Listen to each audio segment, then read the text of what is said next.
I still remember when I first moved to Toronto as a wee child, the iconic octagonal GO train cars I saw rolling by to carry my parents off to work. Their size and design truly unlike anything else I had ever seen. Fast forward to today, and even without the massive service increases that will come with electric trains running throughout Toronto, GO Transit already has over 50 years of history, and the system has managed to move millions of people every year, mostly on a fleet of iconic trains that are different from anything else seen around the world. So when I got a chance to see the facility that keeps GO trains running, and has done so for decades, I jumped in. So let's take a look at how Toronto keeps people moving on the rails. GO Transit's Willowbrook yard is in southern Etobicoke in western Toronto, and it is absolutely enormous. The buildings might look small on the outside, but they're actually huge, and the whole yard extends to nearly 2 kilometers long, sitting just north of the Lakeshore West rail line and physically underneath Islington Avenue, which is on an overpass over the yard.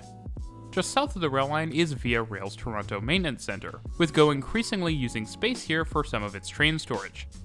To give you a sense of the enormous scale of the site, I was thinking about arriving by train to Mimico Station, which the yard itself is just west of.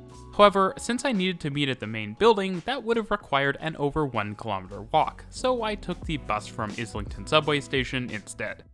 Actually arriving on the outside of the facility reminds me of other ones we've visited, like the Vancouver Transit Centre with an overbridge connecting into the building, but this bridge definitely has a unique paint scheme.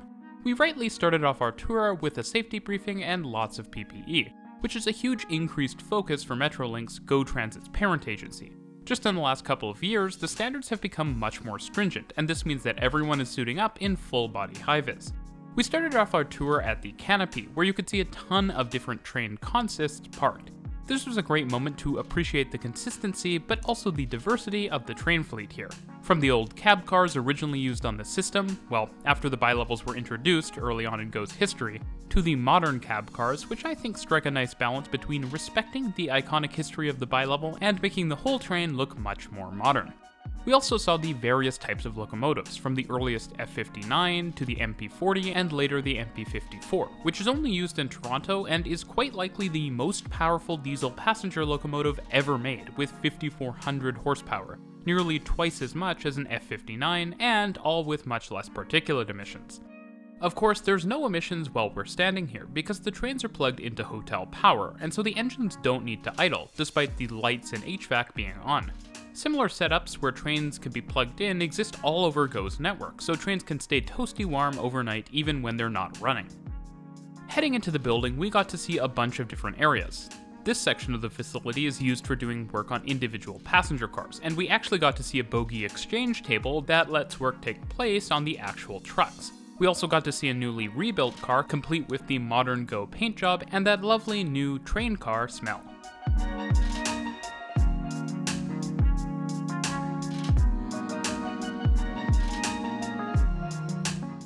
Further along the way, we also got to go into a new cab car, and there are a number of differences. In the new cars, the operator sits higher up, so you have a bit more of a commanding position.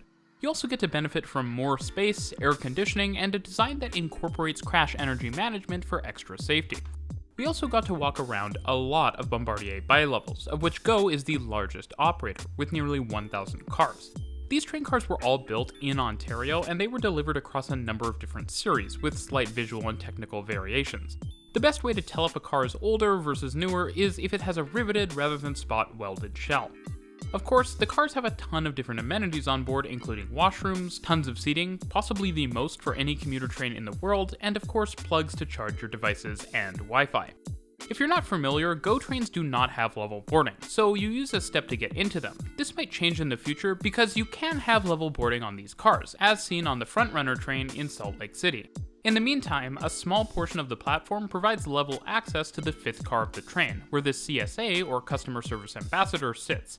The CSA is also responsible for making announcements, opening and closing doors, and checking the train to make sure nobody forgot their laptop or phone or whatever else you bring with you on the train. By this time, we've arrived at the preventative maintenance part of the building, which is a giant structure that can hold up to a full 12-car train and then some, which is over 330 meters long. This is where cleaning, emptying of effluent, and of course preventative maintenance is done to the trains. From here we saw the diesel shop, where locomotives can be taken apart and maintained, and which I would probably say was the highlight of the day, because we actually got to go hop into the locomotives that pull trains. The first locomotive was an MP54AC. These were built in Boise, Idaho, and the newest model actually has AC traction motors, as the name suggests. They also have a washroom, a very loud engine compartment, which is nicely sealed from the cab, and like all GO trains, the space for 2 operators on board. As luck would have it, we actually got to get into an F59, which is a lot less powerful, but was made right in Ontario at GM's former locomotive workshops in London. To top off our day, we got to see the train wash, which is like a car wash, but for trains. This custom-built system allows them to run a train through and clean it about once a week. Locomotives, cab cars, and all, and they come out nice and shiny. What impresses me is how they manage to move around the enormous trains, keeping them all clean and in good functioning condition. I must say, despite moving thousands of people, GO trains are generally impeccably maintained, with the clean floors and seats reminding me of a place like Japan. All in all, it was really cool to see the facility, and the scale is truly incredible. GO's future is bright, but its past is also super interesting and fun to explore as we look towards the future. Thanks for watching, and I'll see you in the next one.